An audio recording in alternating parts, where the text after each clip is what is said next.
こんばんは。Good evening. 東京ソング Bennett-Kuroda. セレブレーション。はい。Hey, oh yeah, Bennett-Kuroda. Tokyo Song Celebration. Bennett-Kuroda. We're not sure what to say. はい。3月9日、東京ソングセレブレーション、今日は、3回目ですね、サムさん。3回目ね。The third installment of the online version of Tokyo Song Celebration. はい。そうなんですよ。浅草フーグレンで我々、カフェでね、2019年かな。そう。2019。はい、毎月イベントをやってまして、東京ソングセレブレーションという。で、毎回ゲストでね、いろんな方をお呼びして、一緒にイベントやってきてたんですけども、今、それがちょっとお休みしております。で、今年からですね、オンラインバージョンということで、東京ソングセレブレーションオンラインスタートしております。今日は3回目です。よろしくお願いします。Yes, Volume 3 of Tokyo Song Celebration. What we used to do monthly at Fuglen in Asakusa here in Tokyo, always featuring a different guest artist. Now we've taken that idea online, and we've done, who have we done so far? We did T. はい、第1回は T さんですね。T さん。We did T from India, lives here in Tokyo, and is very active on the music scene, a wonderful singer. Then after that, we did Johnny Barefoot. はい、ジョニーさん、カナダ出身のシンガーソングライターですね。はい。Yep, Johnny from Canada. We featured some of his music, and I think he made enough to buy himself some shoes. Maybe he's gonna start wearing shoes from now on. I don't know, man. そうですね。Yeah. いつもね、ジョニーさんはね、裸足で、ライブとかもね、やってるっていうことで、すごい、こう、靴履かないで裸足でなんか音楽やるのが彼はすごい、カンフタボーな感じなんだよね。ああ、新しい言葉。裸足。裸足。裸足ですね。That means no shoes? No shoes です。barefoot. Okay. はい、裸足。裸足です。That's your word for today out there in internet land, you Japanese students. Barefoot. はい、裸足。はい。で、コメント早速いただきまして、レックさん。Hey, Lex. 今日はね、ひらがなでピースということで。ひらがなね。Good job, Lex. He's making Japanese comments now. Peace. そうですね。Yeah. Yeah, man. So tonight we're very, very happy to be featuring a longtime Tokyo resident on the show. We did a wonderful interview with him just the other day. We're going to be showing it to you tonight in 3 parts. And also including some music videos he provided for us, which are really fascinating, some pretty old stuff and some newer stuff. And I'm talking, of course, about Mr. Morgan Fisher.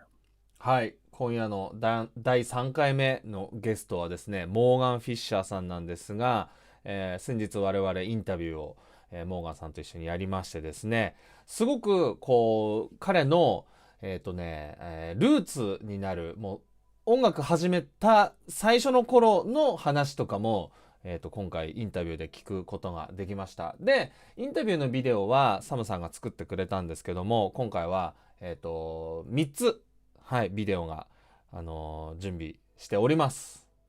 はい。モーガンさんって言ったらね、もうすごい有名なね。Oh yeah, man. He's just done so much. I mean, even I've known Morgan for I don't know 20 years now, or at least I guess.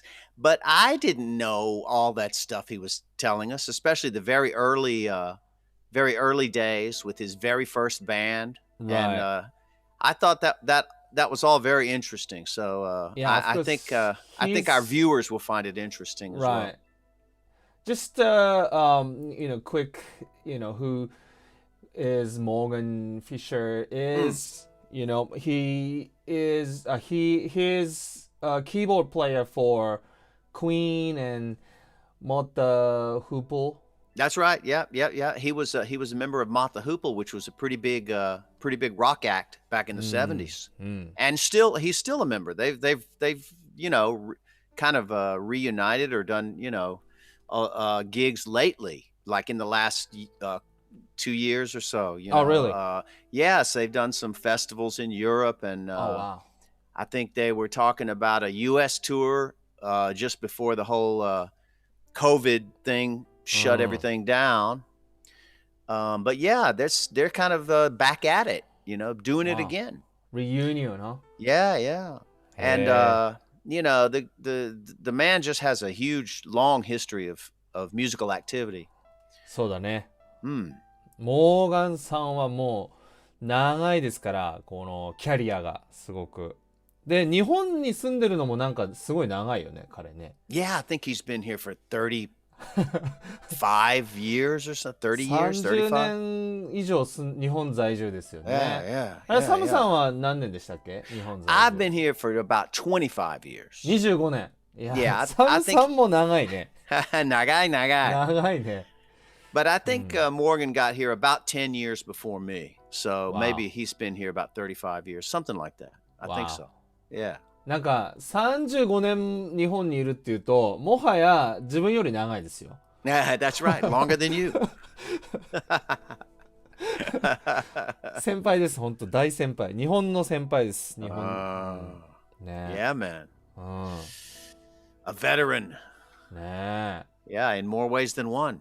ね Yeah. なんか私は19ぐらいまでは日本、19、20歳ぐらいまでは日本にいましたけど、そこから6年間はアメリカのロサンゼルスに私行ってたので、で、I think I came back to Japan like when I was 26とか27だから、After LA, after about 6 years in LA, right? Right. So, definitely less than 35 years. Yeah. This Morgan Fisher, he knows the country better than you, man. Yeah, exactly. You know. And with that, and on that note, maybe we should move into the part 1 of the interview. 了解です。じゃあ、皆さんに早速ですね、このモーガンさんと一緒にやったインタビューのパート1ご覧いただきたいと思います。So, friends, today on the Bennett-Kuroda Show, Tokyo Song Celebration version, we have our special guest, Mr. Morgan Fisher. はい。Konnichiwa. Good evening. Good morning. Whatever time it is where you are. Nice to meet you.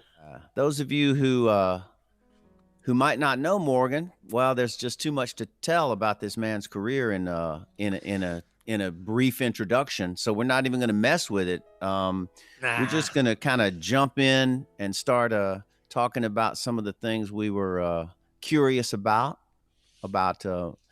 Morgan's music. And first of all, I think one thing we'll be doing today is playing a little video just a little later, which I believe, if I'm not mistaken, is Morgan's perhaps first venture into the recording studio and or his first song that he co-wrote with his old band, which I believe was called Love Affair. We're going way back with this one, friends. So, so we'd like for you, Morgan, to give us a little bit of information on how this band came about. Maybe it was your first band way back in the day. And how you recorded it and all that kind of stuff. Let's hear it. Well, so we're going back to the mid to late 60s here, because I was born in 1950, and I consider myself extremely fortunate to have been born at that time, because I really experienced the 60s and the 70s at just the right age to get all that.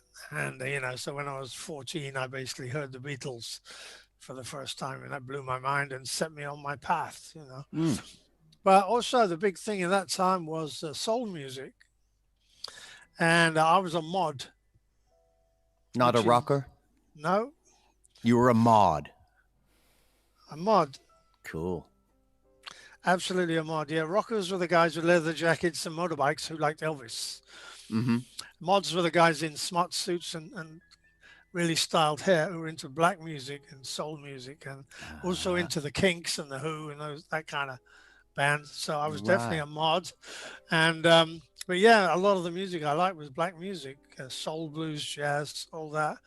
was a big part of my listening experience at those times. And I was playing a little piano at home. I had piano lessons, very basic. And suddenly I got an invitation to join a band when I was 16.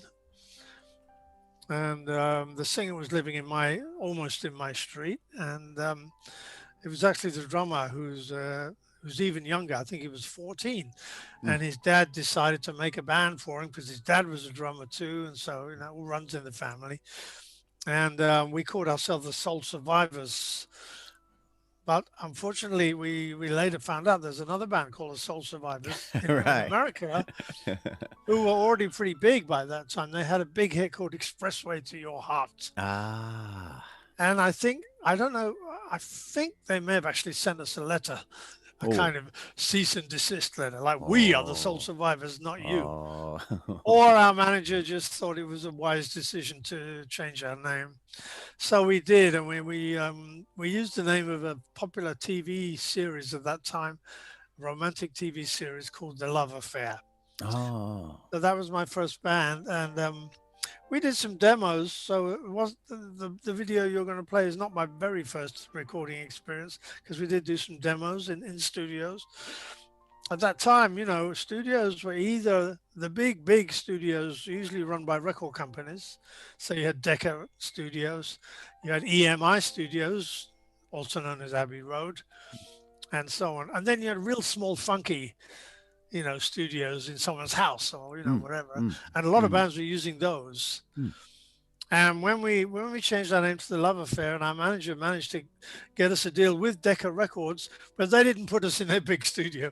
They didn't think we were worth it, I guess. Or maybe they thought that for this new rock music, because rock was still pretty new, that a small studio would do. And we used a studio called Regent Sound, which is a bit of a legend now because nearly everybody used that studio. And the Rolling Stones did their first album there.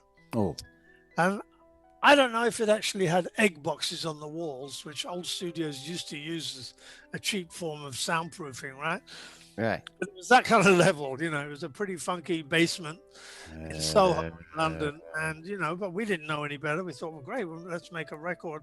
And I think the record company chose actually a Rolling Stones song for our first single. Oh, is that right? Which I thought was really uncommercial. So, okay, whatever, we were good boys. We did what we were told, And there was a song called She Smiles Sweetly from the Between the Buttons album. And you won't have heard of it because it's just not a commercial song. It's not memorable at all. But that was our first single recording, and then we needed a B-side, and wisely our manager said, you guys need to write the B-side because then you get the royalties. I was okay, well, we'll try something. And me and the singer just threw this song together for him and me. It was our first composition. And we were going to try and do a little kind of soul, a little bit Stax, Motown sounding song called Satisfaction Guaranteed. And we were quite pleased with that. So that's my first composition when I was 17. That's terrific, man. Sorry, that was a long spiel, but now you know where I'm coming from. No, I mean, that's really interesting. And like, to already be at that point when you're still just 17, where you're in a band, you've got a little record deal, they're putting you in the studio, where the Stones recorded their first record. That's already kind of amazing, So it would be like a dream for a lot of musicians, Well, I have to say that it's kind of the story of my life. Watashi wa Mr. Lucky. Let's call him Mr. Lucky. Because it seems to happen again and again, and I'm amazed. There are my career has a lot of peaks and troughs, because I'm just not a guy who goes banging on doors trying to make things happen. I just kind of hang out, and then it's kind of luck comes along, Lady Luck comes along, or Mr. Luck, and whatever you want, and suddenly a door opens, and my thing is to be alert to doors that open, and when they open, jump right through and give it your best. Nice. And that's kind of how I've lived all these years later. It's still the same process. Yeah, cool. Good philosophy. Well, I tell you what, with that introduction, let's roll the video.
So, after Love Affair, your first sort of big sort of teenage break, so to speak, you apparently started up another band, which was kind of a progressive rock band.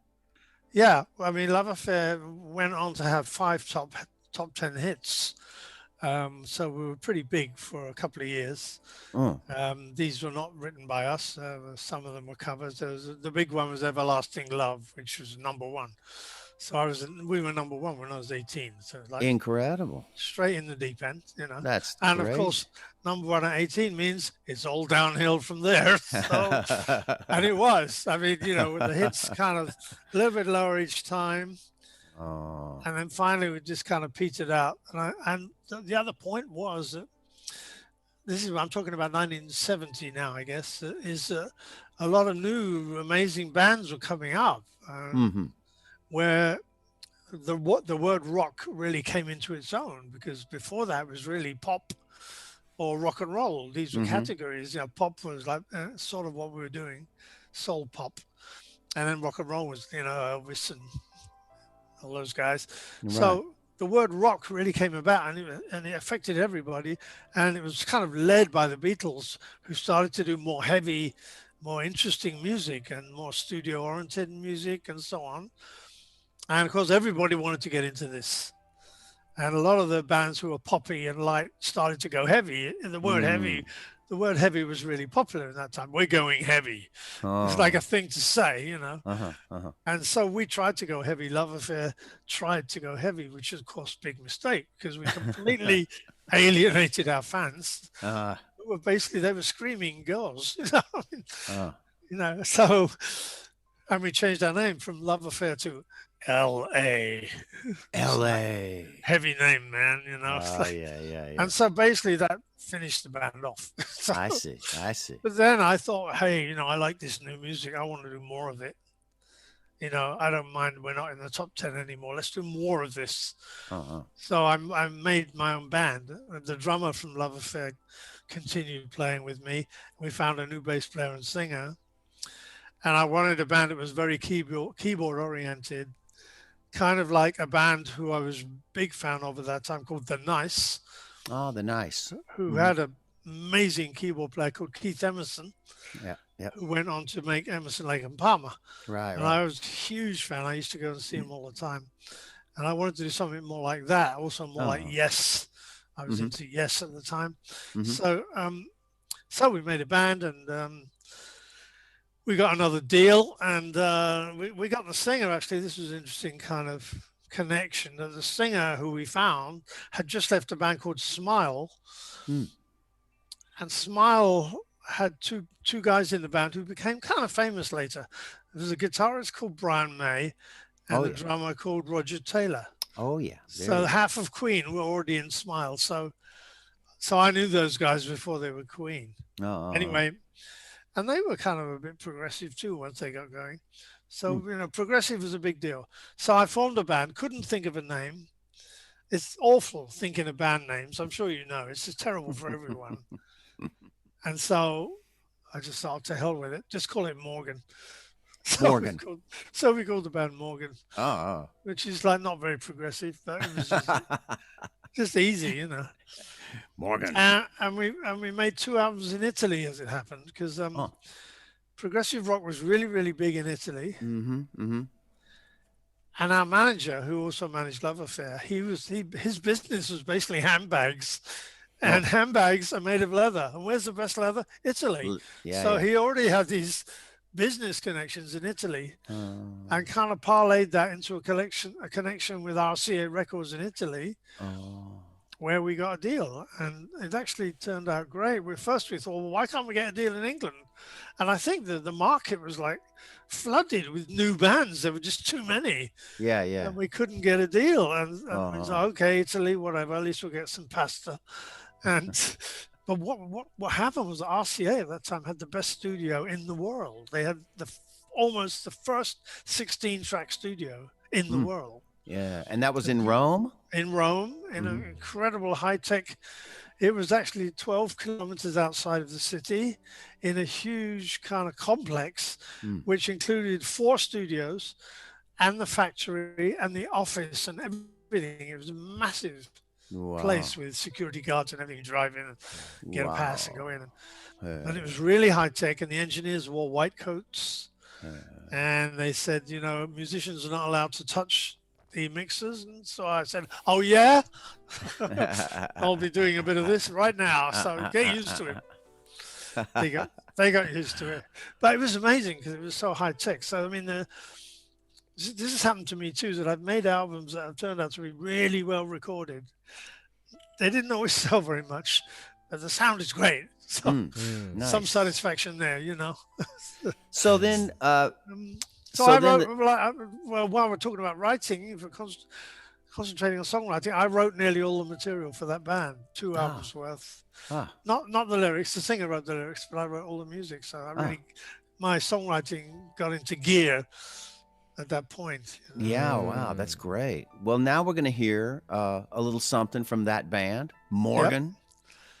Roll it.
はい。Hey. So there you have it. Wow.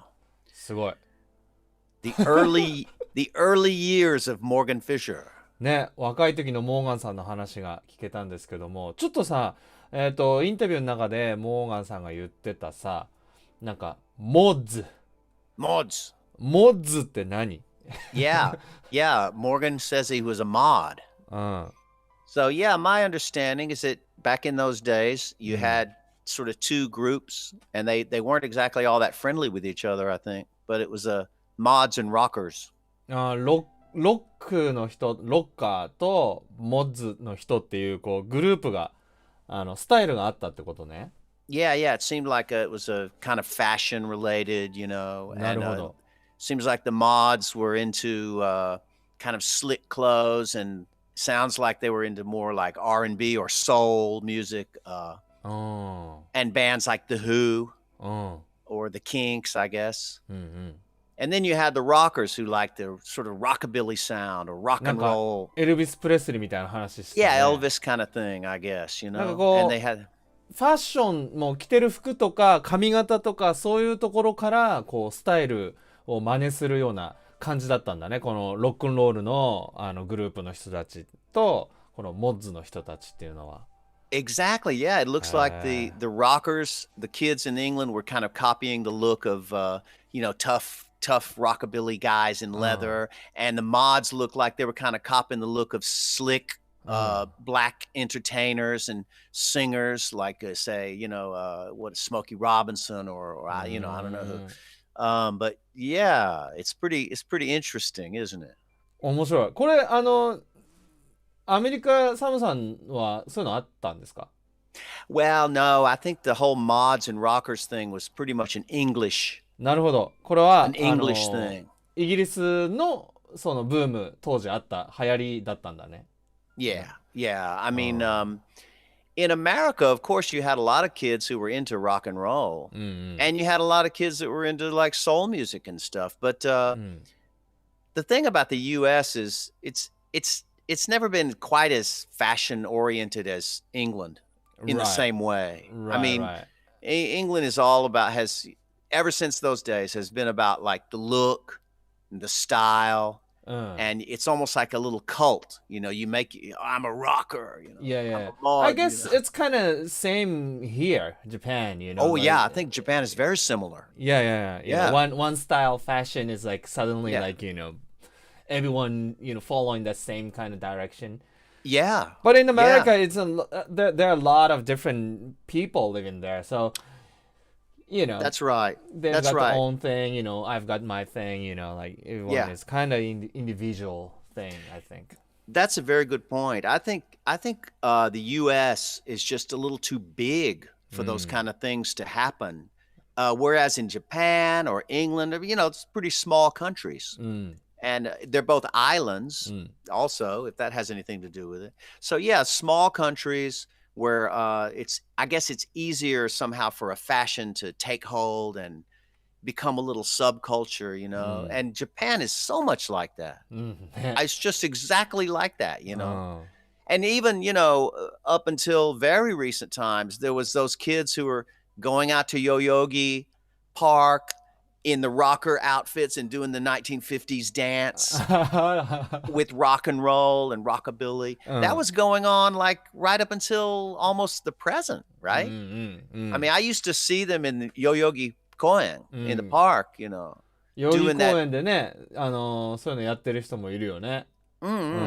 で、あと、they look like rockers. そう、日本はさ、なんだっけ、なんかこうスカのスカスタイルもね、なんかスタイルあるでしょ。Yeah. Kind of close to the kind of rocker kind of fashion thing, like a leather のね、black leather でなんか lot of dots. Yeah, checkerboard patterns and stuff like that.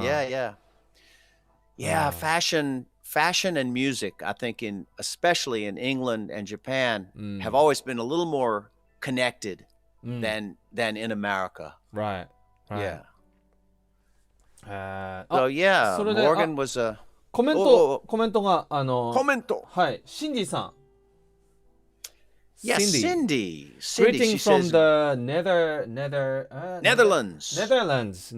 Yeah. Oh, where's Netherlands? Holland. オランダですね。Yeah. Country so nice, they gave it two different names. Cindy. Holland and the Netherlands. Cindy, she says, Morgan is such a lovely man. Yes, he is. That's sweet. Yeah. I don't know. Maybe I should tell her he's really not so lovely once you get to know him, He's nice でしょ。No, he's a very nice guy. Very nice guy. Yeah. And Joe Zangi. Hey, Zangi. Good evening. Joe Zangi in the house. Yeah. He says he's clapping. Joe, I hope you're not clapping on the 1 and the 3. Just remember, clap on the 2 and the 4. Yeah, please. Maybe he's listening to Japanese Enka, so 1 and 3 is fine. 1 and 3 is okay if he's listening to Enka. Yeah. And then as we mentioned, Lex was here. So yeah, mods and rockers, and then it was interesting how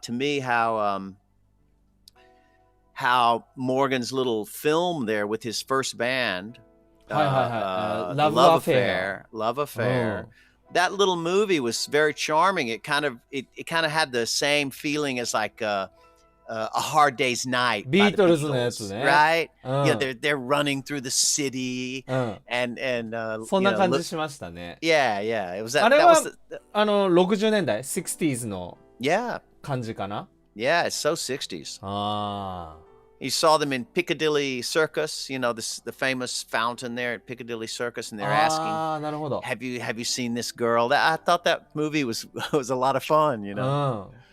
Yeah. あのバンドっていうかあのグループラブアフェアっていうので、モーガンさんはイギリスでナンバーワンになってたっていう Yeah, ことですよね。 apparently they had a number ト one, ッ and プ they had 10のチャートに pretty much always there って言ってたよね。 yeah, なんかね they sounds like they had several hits in the top 10, including a number one. すごいよね。 Yeah, wow. イギリスでナンバーワンってそのチャートナンバーワンってすごいよね。だってちょっと何それなんかクレイジーじゃないすごくない Yeah, right. I mean, the guy was only 17. そうだね17歳ぐらいの時に Yeah. 参加したバンドでそんなトップ10もねナンバーワンとかってすごい考えられない。ケリーさん、はい久し Oh, ぶり Kelly. ケリー Yeah, how you Hi, doing, guys. Kelly?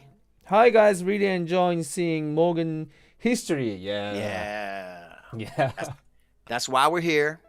Bringing Yeah. you the finest entertainers Tokyo has to offer here on Tokyo Song Celebration. Thanks for Yeah. tuning in. ねえ。で、ジョーさん、Howdy, Howdy, yeah, Howdy. Howdy. Howdy. Howdy. Howdy doody. So yeah, that was the first part of our interview. うん。 And in the next section, I think we start talking about other stuff. うんうん。 Um, more present の。 a little more present times. Although I think we talk a bit about his concert series at Super Deluxe that Morgan did for well, I don't know exactly how long it was. He did 100 shows. Right. Right. So I think it was one a month. So, we're talking a few years. And that was kind of an ambient thing. ライブハウスですか Yeah, it was. It doesn't exist anymore. But あ、もうないんだ。 no, they had to shut down. The building is, あ、そうなんだ。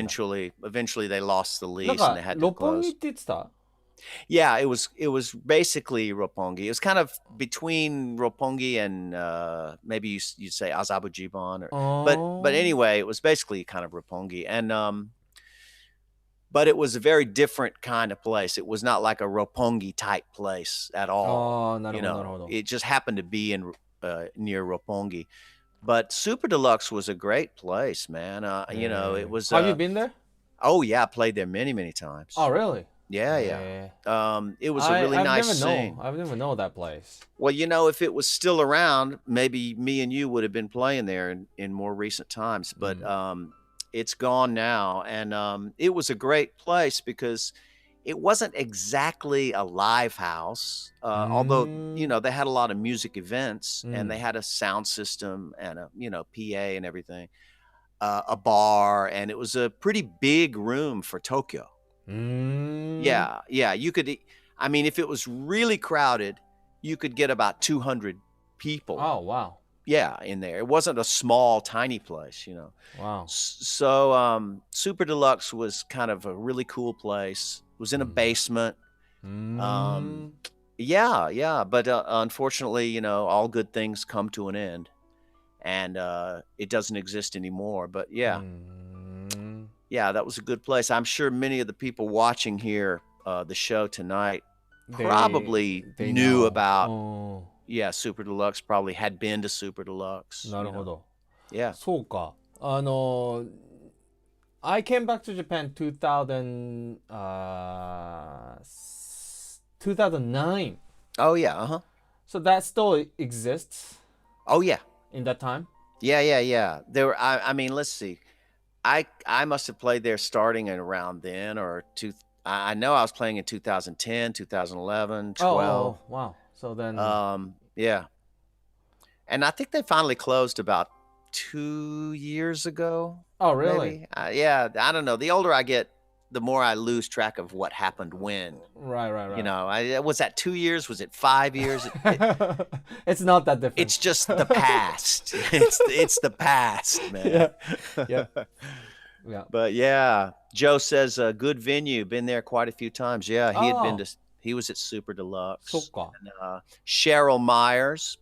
Hi, Cheryl. さん、good evening. Yeah, we love Cheryl. She says heard great music at Super Deluxe. It was a really good place, you know. ああ、そうなんだ。Yeah. へえ。 So yeah, Morgan had a concert series there where he was doing sort of ambient improvisations. 言ってたね。これから2つ目のインタビュービデオでその話をしてるんですけども、まあちょっと日本語でね、前編ほぼ英語になっちゃってるんで、日本語で軽くこういう話をしてましたよっていうのをちょっと先にお話しますと、まあモーガンさんがスーパーデラックスっていう六本木の方にあったお店で、毎月ソロのコンサートをやってたっていうことで、まあ、機材の話とか、どういうコンセプトでソロライブやってたのかなっていう話をインタビューではしてて、で、サムさんも何回かゲストで、モーガンさんと一緒にやったみたいなんだけど、基本的にはもう即興で、ループの機械を使ってね、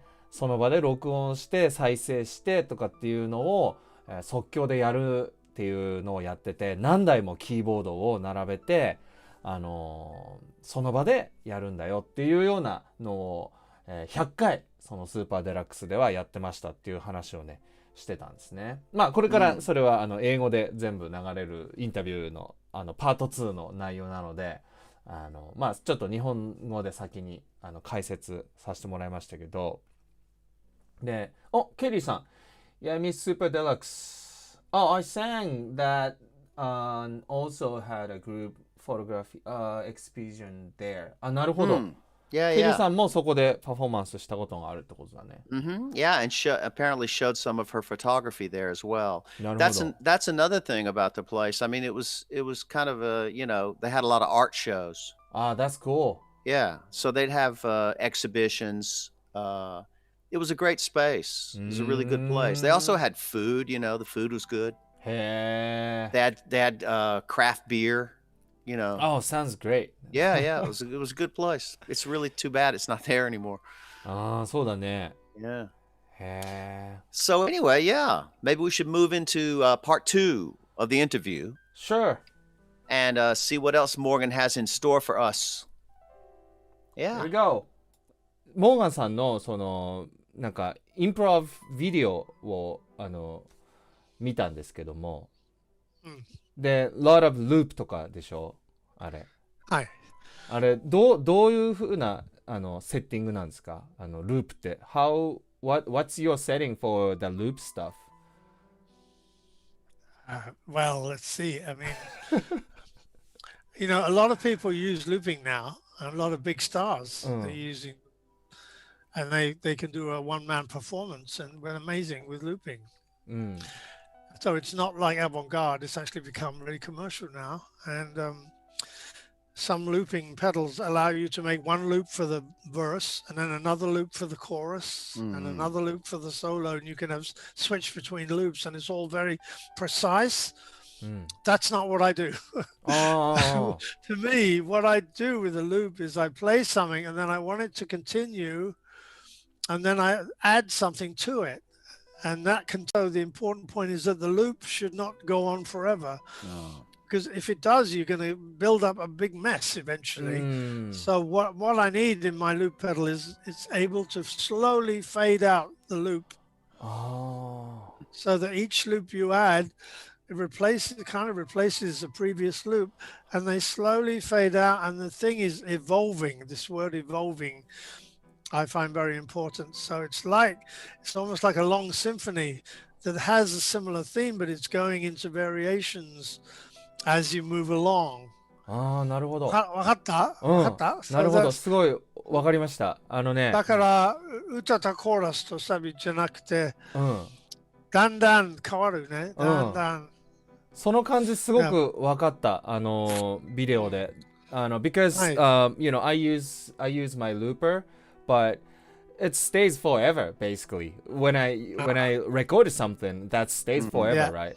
So Right. it doesn't sound like your video. It's not gonna be like that. So I was curious, why it's so natural, this Oh. looping stuff. Yeah. It Yeah, fades away.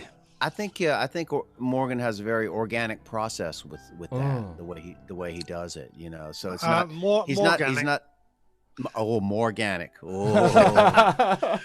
Oji-san gagu. いいね。 No, モー this ガ is ニッ my クいいじゃん。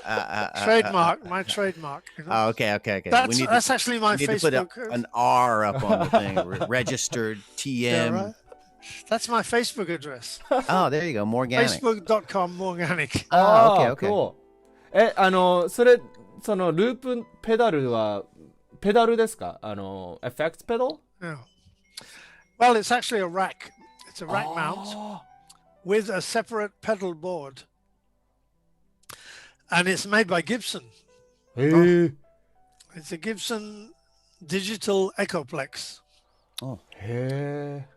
But they don't make them anymore. And it has a big pedal board with switches on, which is normally used by your feet. But as a keyboard player, I have it on my keyboard so I can hit the buttons while I play because I can't see my feet. I'm a keyboard player. Yeah. And it's a great unit. It has great effects. And you can do half speed. You can do reverse. はい。I like And it. and one other important feature is it has an auto record function because most pedals, you have to hit the pedal when you start playing. So you got to like hit the pedal with your foot and play at the same time. Oh. And you better be accurate or it's going to be a mess. This doesn't do that. It's just waiting.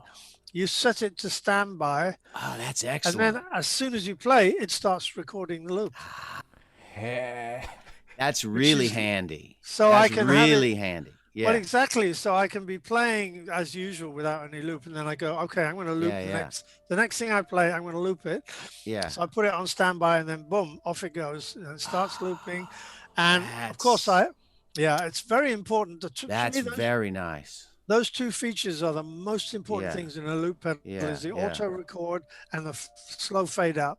Yeah. And not And many this have was made that, by actually. This was made by Gibson, huh? From what That is- year roughly is this machine from? I don't know. I think it's at least 10 years old, Mhm, It's- mhm. Yeah, it's not new.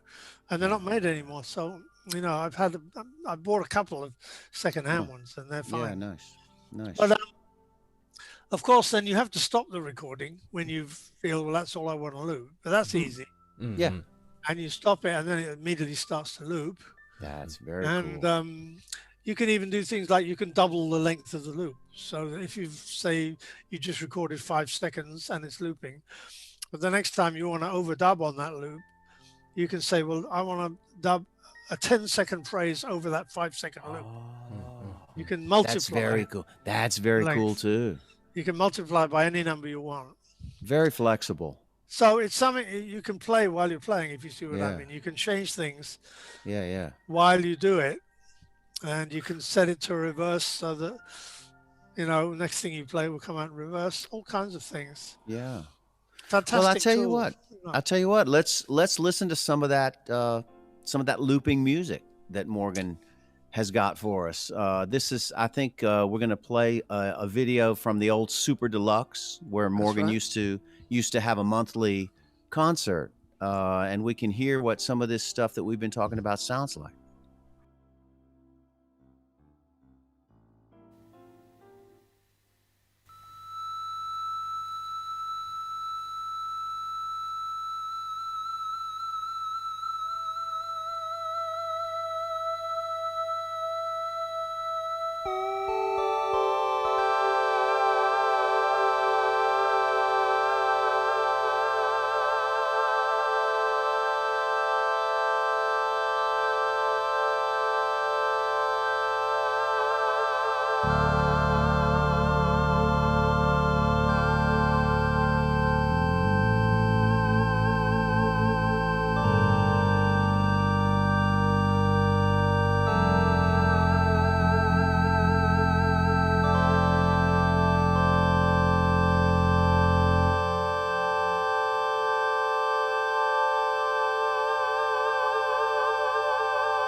yes, as you said, I was playing at Super Deluxe, which is a very interesting club in near Roppongi, which opened in 2003, and I started playing there every month as soon as it opened. And that's like the most deep experience of improvisation I've ever had, because I would play on my own, although Sam joined me for the first show and in 2003, and he's joined me occasionally after that, but mainly it was a solo performance. And I started to realize that improvising and songwriting are very closely linked if you do the improvising the way I do. And because a lot of people, when they talk about improvised music or free jazz, if you like, it's often just people making a lot of noise and throwing sound out into the air. In fact, often a lot of what some people call free jazz, I think they avoid melody, rhythm and harmony. They like, so it's abstract, but to me that's not free, because doesn't free include all those things? So there's a certain genre of music that I don't want to go to, which is improvised. My improvising is more like you're reaching for something, you know, and you're trying to open a door for something to come through in a way. So it's like, if a loop is a very good thing for that, because you get a nice mellow sound and you start to loop it, and then maybe an idea for a melody will come, which you can put on top of that repeating sequence. So in a way, it's a kind of slow motion approach to songwriting. And sometimes good things come out of it, sometimes they don't, but it never gets messy or noisy, or rarely. And it's a very interesting challenge to kind of be in this meditative approach, if you like, where you have no plan, and you just see, well, what's going to come. Yeah. Well, I saw a number of your performances at Super Deluxe, and was, you know, fortunate to be joining you on a couple of them. And I would say that they were often very, the word you just used was meditative. And it was really kind of an ambient vibe, and I remember at some of those shows, you know, the mood in the room was like that too. It was just like very chill. Everybody's just kind of like kicked back and just letting this music wash over them that this guy is doing, you know, with all these exotic keyboards and stuff. It was a nice scene. It was a really cool thing.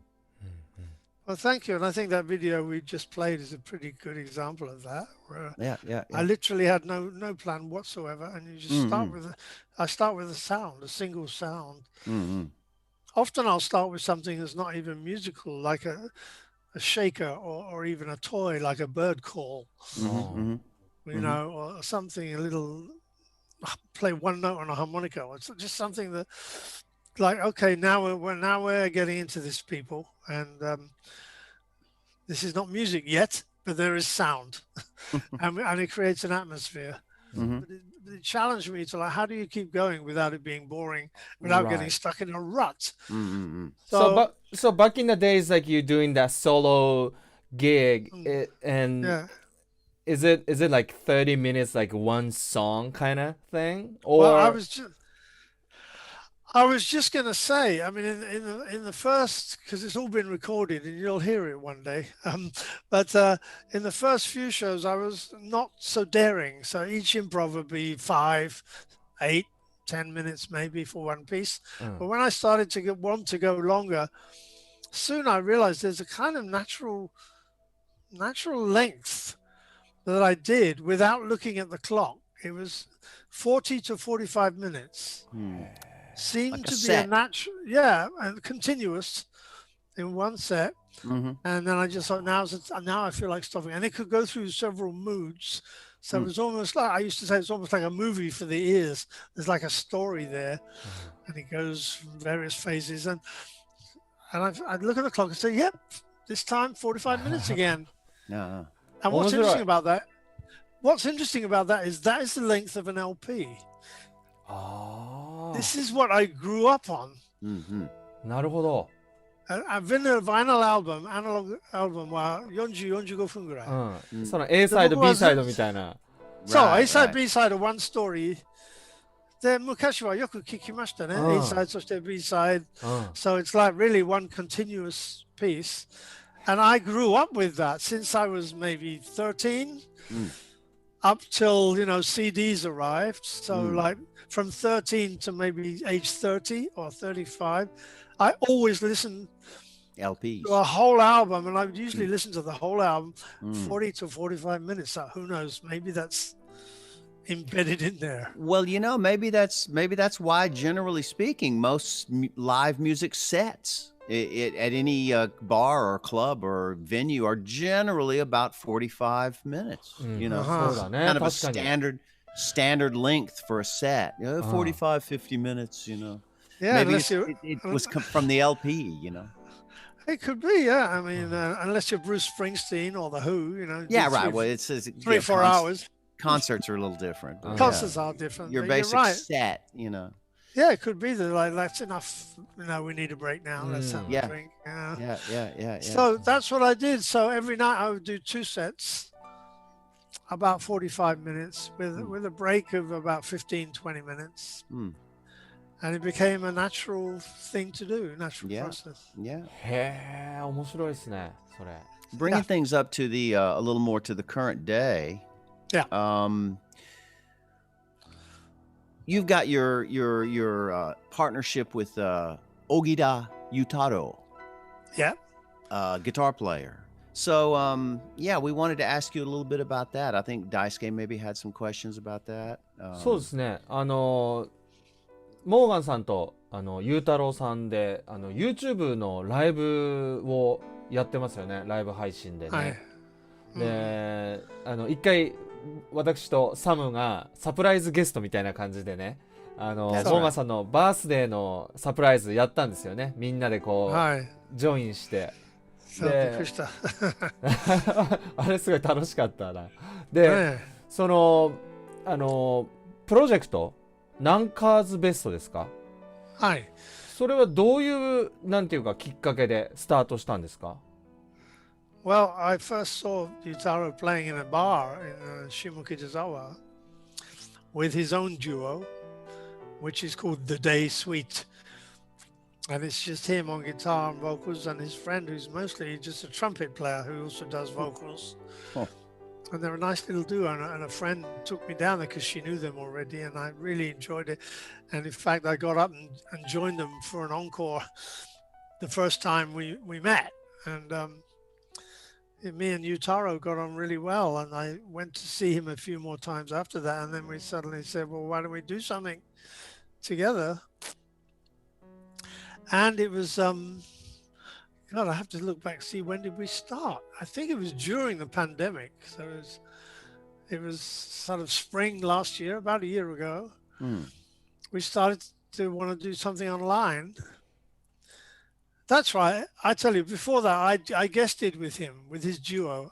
He had me guest with them at a few shows live. So we did a few gigs like that. And then he told me he's found a way that musicians can play together from different locations.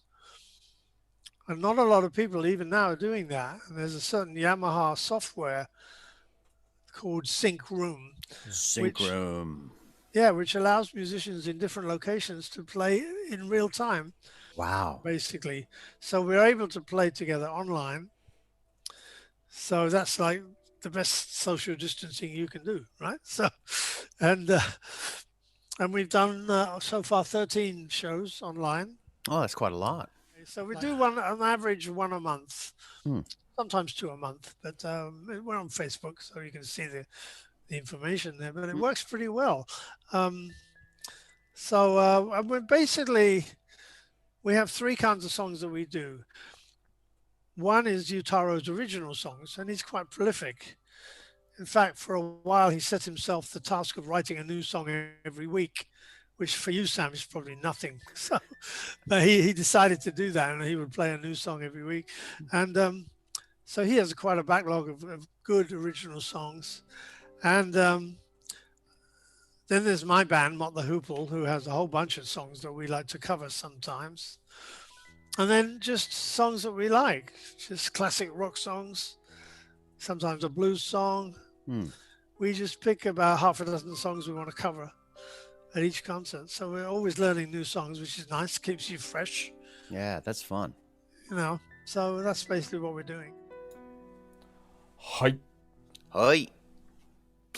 So yeah, Morgan's whole series at Super Deluxe of ambient music, and then later this current project with Ogida Yutaro-san. はい、ゆうたろうさんとの一緒にやってるユニット、ナンカーズベスト。Nanka's Besto. はい、ユニットですね。Yeah. ナンカーズベストって、ナンカーズってなんか言ってたよね。なんかこう。You know, Morgan told me, but I forgot. なんか、ナンカーズっていう、ナンカーっていうね、なんかバンドだかサポートメンバーだかなんかあったんだよね。確か。なんか、ローリングストーンズの different name とか、なんか some kind of band とか supported group とかなんかの、なんかアイディアだったと思うな。確か。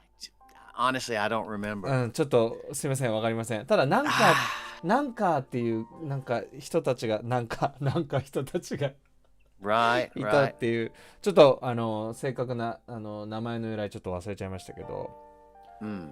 ロブさん、Hey, Yes. Rob from Kyoto. Good evening. Thank you for Tuning in from watching. Kyoto. It's always nice to have people from the great city of Kyoto tuning in. And also Cindy is back from Holland, and she says Yutaro-san and Morgan together are so much fun.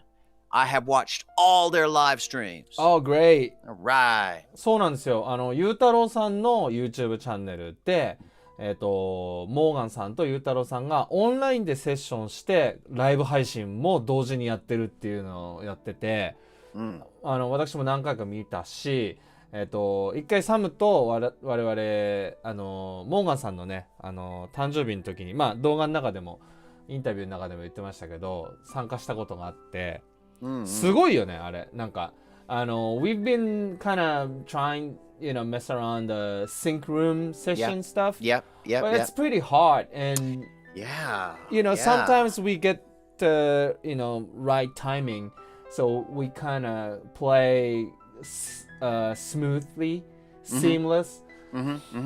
But the other times it's not so easy. Yeah, the latency is still there. So yeah. We kind of stopped doing that, online session stuff. And That's right. And if I think about, we doing live stream right now and then do the live SYNCROOM session same time. Yeah. Oh my God, I can't even think. That's too much. It's a big job. It's a big job, man. It really is. And like you say, we did it successfully on 2 or 3 occasions. And we got some pretty decent recordings actually of some cover songs. Right.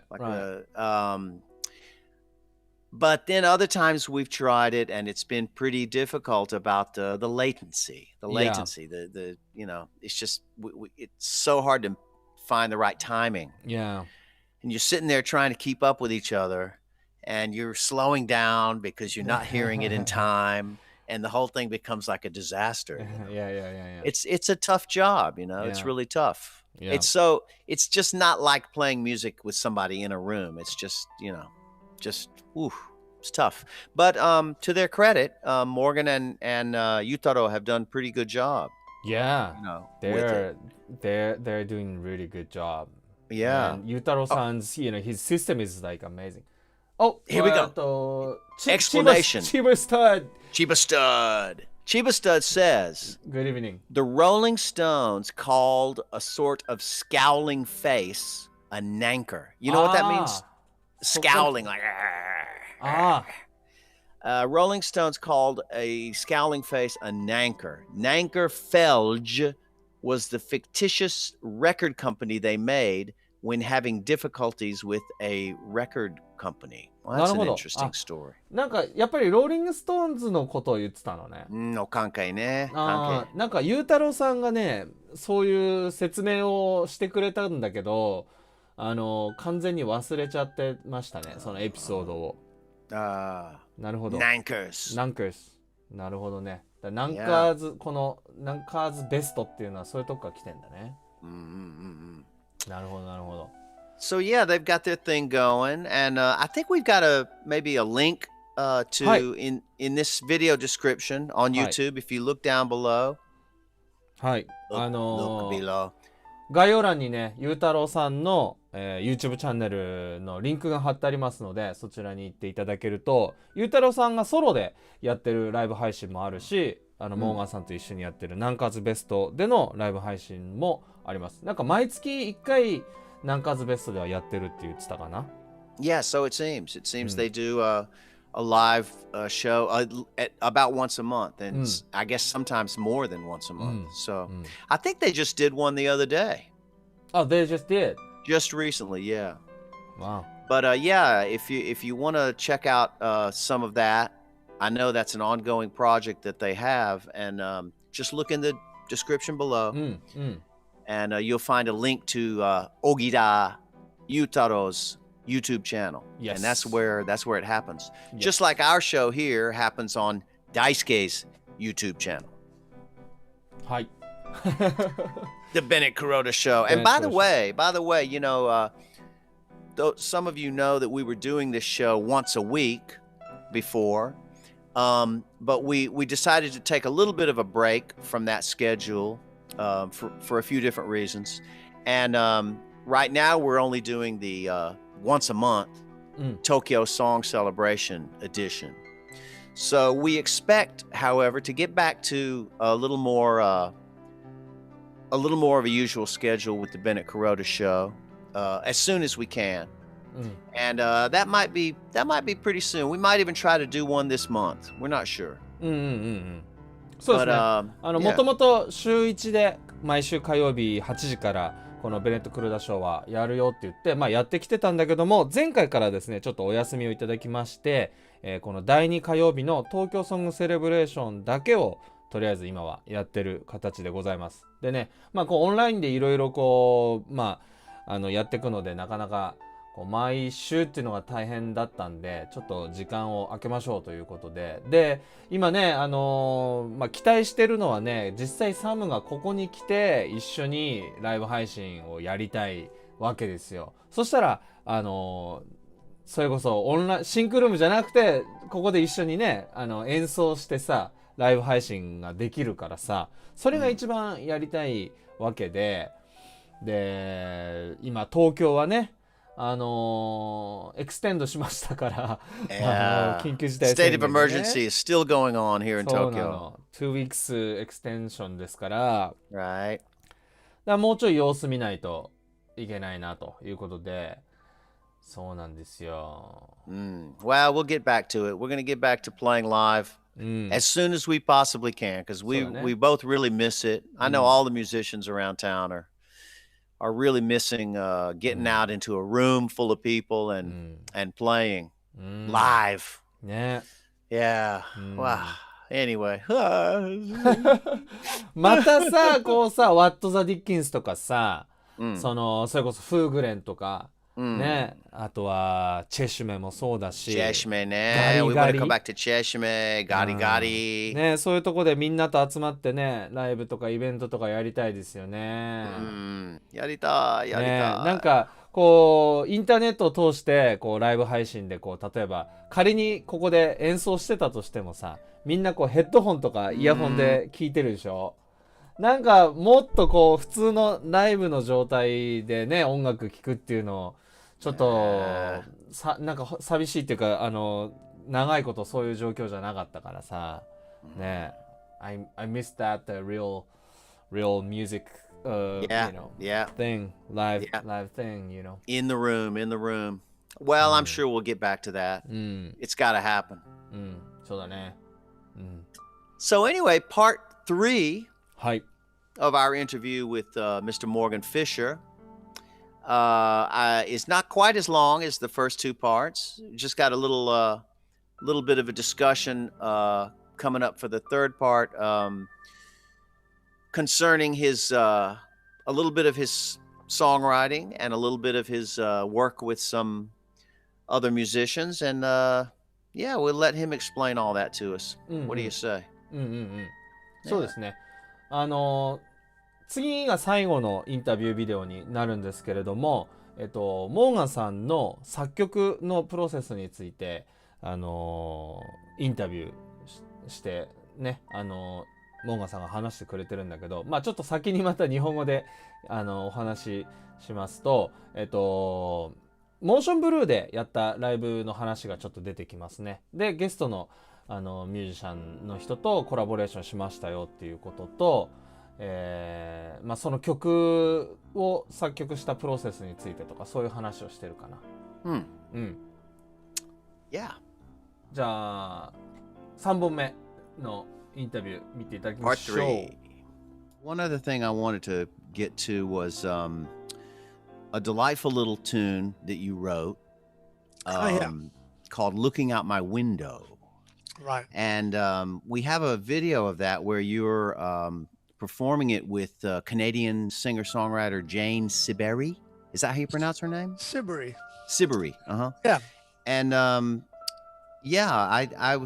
thought, well, this song is kind of I don't know, it's kind of seems to be coming out of a wonderful tradition of light entertainment. It's just a perfect little ditty, you know. It's a kind of perfect you're musing on nature and looking out the window, and it's a very charming little tune. So I just wanted to ask you about that tune before we play the video. Yeah. And how you happen to hook up with Jane Siberry, and how you happen to get a string quartet on the performance, which is actually pretty special. Yeah. Yeah, I know. It's a cute little song. It's almost like a kid's song. Yes. Almost like a nursery rhyme. Mm-hmm. And again, it's one of those that just hit me. Bam. And this time the lyrics came with the melody all together. And I was sitting in my apartment that I used to live in, which was in a place called Ogida, which is in Kanagawa-ken. So it's a little bit outside Tokyo, and there's a lot of green around. And I was sitting there looking out my window, literally. I mean, the words looking out my window, looking up at the sky, looking at the grass blowing in the wind. I mean, that's exactly what it was. I just wrote down what I was doing, but the melody came along to support that instantly. And then, of course, you do a little work on it later and you add a few more lyrics, but it's basically one of those instant songs, which I'm very happy with. And I do it on my own. I've done it in different arrangements. And this is one of the more sophisticated versions, because I decided to have a string quartet. I was invited to play at a club called Motion Blue, which is the Blue Note we were talking of. It's Tokyo's, sorry, it's the Blue Note's Yokohama club. Oh. So same management. And it's a little less jazzy. It's more towards pop as a club. Mm-hmm. And I actually prefer it to the Blue Note because it's got windows. It's right by the sea on Yokohama Harbor, if you like, and you can see boats going by while you play, which is kind of nice. And Jane Siberry, I've always been a huge fan of, and she's like, when we're talking songwriting, she's a major, mature songwriter, one of the best. She's up there with, I think, with her friend Joni Mitchell, who's also Canadian, and they're friends, and so I don't know. I think I met her for the first time. Well, I went to see her play for the first time. She came to Japan and played in a nice club in Tokyo, and I'd been a fan for a while by then. And I was putting together an album of 1-minute pieces. There's an album called Miniatures, actually called Miniatures 2, because the first miniatures I made when I was living in London in 1980. And when the millennium came along, I thought it's time to do another one. So for the year 2000, and I basically just asked a whole bunch of artists to give me a 1-minute song or poem or anything they wanted to give me. And a very great response to this project, the second time as well as the first time, with no budget to speak of, but people just liked the idea. So Jane said she would join this project. And what I said to her was, because we were trying to figure out how to do it, and there was no budget really, no money to be found for recording. And plus she was there and I'm here. And I said, there's this poem you wrote, which I think is incredible. How about you read it to me over the phone? And then I'll add music to it. She said, that sounds good. So we did that. Yeah. and it sounds nice. It has that phone quality to it, which is kind of haunting. Oh, yeah. It's quite a nice spiritual poem, if you like. So we did that, and then next time she came, I went to see her play, and then I said to her, "Oh, Jane, next week, I don't know if you're still in Japan. Next week, I'm playing at this club, Motion Blue, and I've invited a string quartet to join me, who I knew already, and 4 beautiful ladies as well, which is pleasant." And she said, "Oh, I'll join your gig." She's very spontaneous that way, Jane, which is perfect for a great songwriter. And she very generously joined me for all 3 days that I played there. Oh, nice. And we did some of her songs and some of mine and a couple of covers. Girl from Ipanema was one we did. So she joined in on this song and said something very nice about it at the end of the performance, which you'll hear. Let's listen. Looking out my window.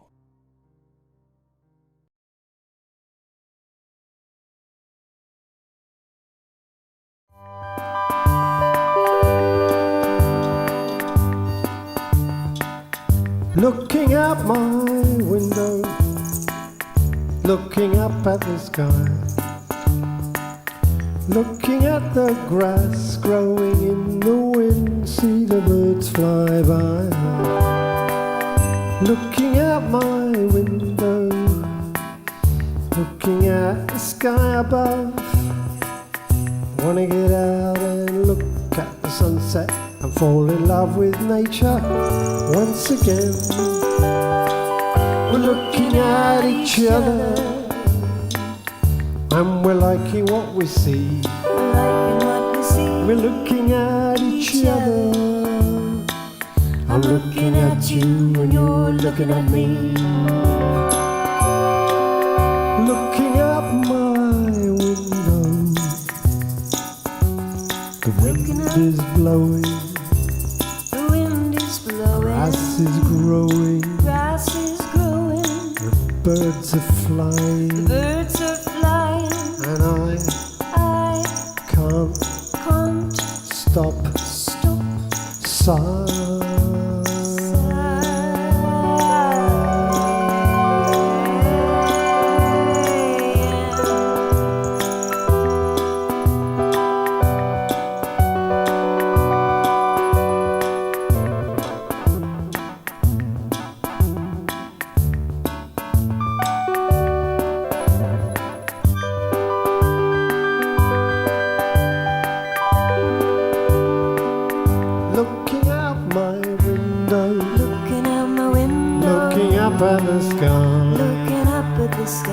Looking at the grass growing in the wind, see the birds fly by. Looking out my window, looking at the sky above.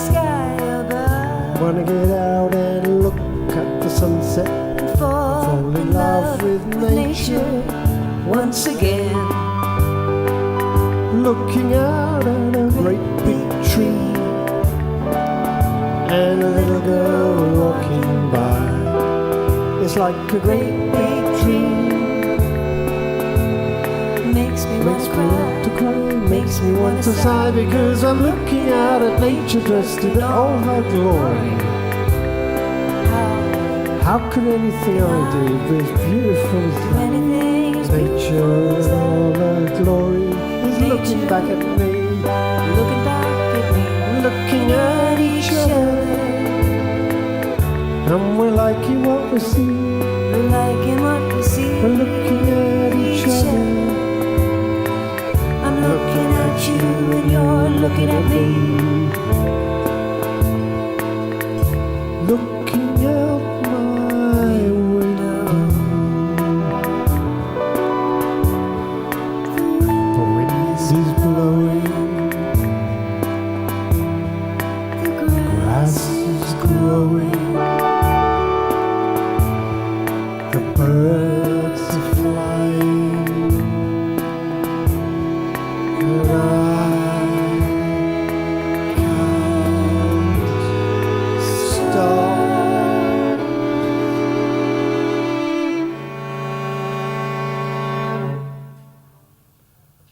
あ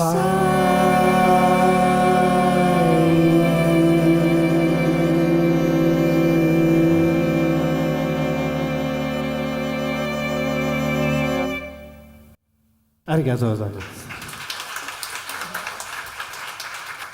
Morgan, Yeah. I think looking out my window could be Morgan's hit. Looking out my window. Thank you, Joe.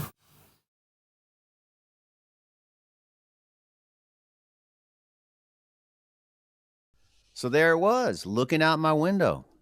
Original song by Morgan Fisher, where he was joined by the great Canadian singer and songwriter Jane Siberry and a string quartet. Nice job, Morgan. Thank you. Hey, はいはいはい。 Motion モーション Blue. ブルーです。はい。 Live at Motion Blue in Yokohama. 横浜ですね。赤レンガです。赤レンガの中にある。 Akarenga. 赤レンガ。レ So ンガ that's the name of the building or what? そう、ビルディングの、Uh-huh. many shops とか restaurant inside the kind of famous dating spot. Date spot. Date spot. 赤レンガってなんて言うんだろうね。red レンガはね、レンガってなんだろうね。レンガわかんないレンガはブロックですね。Brick. bricks。 Brick. うん、 Red brick. そう、red brick。 Akarenga. 赤レンガです。 Oh, yeah, okay, 横 okay. 浜の。でもね、遠いの So よ。 it's like an old building. old building。そう。多分、なんか、船の、港ですから、船のなんか、道具とかのコンテナみたいな感じのビルディングじゃない多分。Oh, okay, okay. originally。多 So 分。 like a ship, they would unload cargo from ships there. そうそう。I think so. And then they remodeled で、kind of tourist place now. Right. Okay, I got you.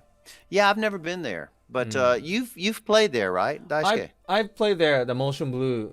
It's pretty big and, it's really fancy, nice. Right. Yeah, venue. it looks quite fancy, quite Yeah. nice. Yeah. And Morgan mentioned that it's the same company that runs the Blue Note. And Yes. Looking at the photograph, it looks pretty much exactly like the Blue Note. Yeah. It's just I a mean, it looks like Yokohama The version. layout is the same. Yeah. Yeah.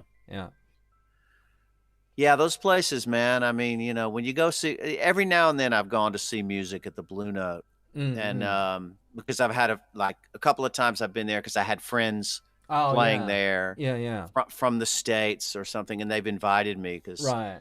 The ticket prices are so high. Oh, yeah.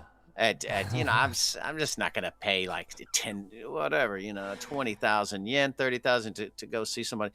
But sometimes I've been because I was, on the guest list. Yeah. And I must say, I just, I don't like that kind of scene, man. It's really uncomfortable. It's just, I hate to say it, I mean, maybe somebody from the Blue Note is watching, but sorry. But like, the vibe is very uptight, man. It's very rigid, まあ、すごく You こ gotta う、 go in and sit down in this same place. 窮屈な感じがするよね、こう。Yeah. pretty tight ね。 Yeah, it's very uptight, man. It's kind of not a relaxing atmosphere. Right. I don't know what maybe Motion Blue is like that too. I don't know. モーションブルーはね、まあ、almost the same だね。Same vibe, huh? でも、なんか little more, just a little casual. More casual. More casual. Because they play a lot of pop music there. Okay. So Instead it's not of, such a jazz. ブーの東京 is more like a foreigner jazz guy, Yeah. famous jazz guy. Yeah. でも、あとは、モーションブルーも recently they do J-pop. Oh, really? J-pop アーティストも、J-pop, huh? やるけど、なんか、モーションブルーはmore ポップだね。Well, there you have it. Yeah. Morgan's show at Motion Blue in Yokohama with Canadian singer Jane Siberry and a string quartet. That was quite nice. なんか可愛い曲でしたね。 Yeah, very なんかね。 cute. Like you said, it's a bit like a children's song or something, Looking out my window. 可愛いよね。 Yeah. Very cute. なんかコメント来てますか？ Yeah, let's see. We have Rob yelling, message retracted. Oh, he pulled his message out, so we don't know what he said. あ、そっか。 But he does say, thank you. Another message, he says, I was just thinking today, what a most beautiful thing to look into the eyes one loves. Whoa, お Rob, you're getting deep on us over here. ーうん。 Yeah. And Chiba Stud says, thank you so much for your hard work, gentlemen. ありがとうございます。こちらこそ。Thank you for watching. Yes, sir. Yeah. Always a pleasure to serve. And Cheryl Myers says, Red Brick Warehouse, very historic. あ Yes, あ。 historic なん place. か歴史 Yeah. 的になんかあるんですね。赤レンガ。ね。 Yeah. うん。 She also mentions, because I think we were just talking about Blue Note or Motion Blue, Hi, and hi, she hi, was, hi. and she says, and Two two separate- two separate shows a night. そう Yeah. そうそう。そうなのよ。ね、only blue note かな。they switch audience ね。うん。 Yeah, you pay for one set. One set, yeah. So yeah. it's a lot of money. Yeah, usually. Yeah. So it's not even the whole night, you know. Mm. You just got to say, okay, I'll do one set, うん。 and they come and sit you down, and you immediately have to buy a drink that costs like 8,000 yen, you い know. やいや、そこまでじゃないけど。まあ、ビアも probably like 1000円とかだよね。 Yeah, ビアもね maybe 10, maybe 10. I think it's a little more than that, I think. あ Maybe 2,000 ぐらいあ、まあ、結構するよね。 Anyway, yeah. Well, so it's been a real pleasure to learn a little bit about more about Morgan Fisher. うん、そうだね。うん。 Yeah, and I found his early historical stuff quite interesting. I mean, that you know that the very first band, you know, Right. and his prog rock thing recorded in Italy. That was all very interesting. Yeah. Yeah. So yeah, I think that'll about do it for this episode はい of。the Bennett-Kuroda Show. はい。第3回目の、東京ソングセレブレーション。今回のゲストはね、モーガン・フィッシャーさんでございました。非常に興味深いというかね、面白い。やっぱ、キャリアが長いので、いろんな経験されててね、バンドもいっぱいやってて。で、今回、意外とあんまり話してなかったのは、クイーンの話とか、Right. モッツァ・フープルの話とかは、今回あんまり、してなかったんだけど、あえて今回ちょっとそこはね、そういう話しなかったんだけど、モーガンさんはもちろんそのね、話で有名だしね、Sure. みんなどこのインタビューとか見ても多分その話をしてるから、今回ちょっと違うところをね、モーガンさんの話聞きたいよっていうリクエストをして、で、ちょっとクイーンの話とか、モッツァ・フープルの話はあんまりしなかったんだよね、今回ね。Yeah, and that was our decision because like Daisuke says, you know, a lot of people know about Morgan's time with Mott the Hoople, and it was such a famous band, and you know his experiences with the members of Queen, and we decided to try to look a little deeper into some other areas of his career. うん。 And so hopefully we were successful. Hope you enjoyed the show. はい。楽しんでもらえたらよかったなと思いますね。 Yeah. And just to announce, we might be doing a regular Bennett-Kuroda show this month. We're not sure yet. We'll let you know if it happens. It'll be toward the end of the month if it happens. But one thing is for sure, next month, the second Tuesday, second Tuesday of the month, we'll be back with another Tokyo Song celebration. はい。今月末にもしかしたらレギュラーの我々のベネット・クルダ賞をやるかもしれないんですが、ちょっとまだわかんないです。これははっきりわかりましたらまたアナウンスしますけども、ただですね、来月の第2週東京ソングセレブレーション4回目は確実にやりますので、ぜひチェックしてみてください。次回のゲストは誰ですか、サムさん。We're going to have Diego Davidenko. ディエゴさん。 Yeah. はい。 Diego-san is a very interesting songwriter based here in Tokyo, and you know he's got to be interesting with a name like Diego Davidenko. そうだね。名前がディエゴ・ダビデンコってちょっと変わった名前っていうかあんま聞いたことないね。ダビデンコ。Gotta be an interesting guy, just on the name alone. もう名前の時点で間違いなく面白くなるだろうと。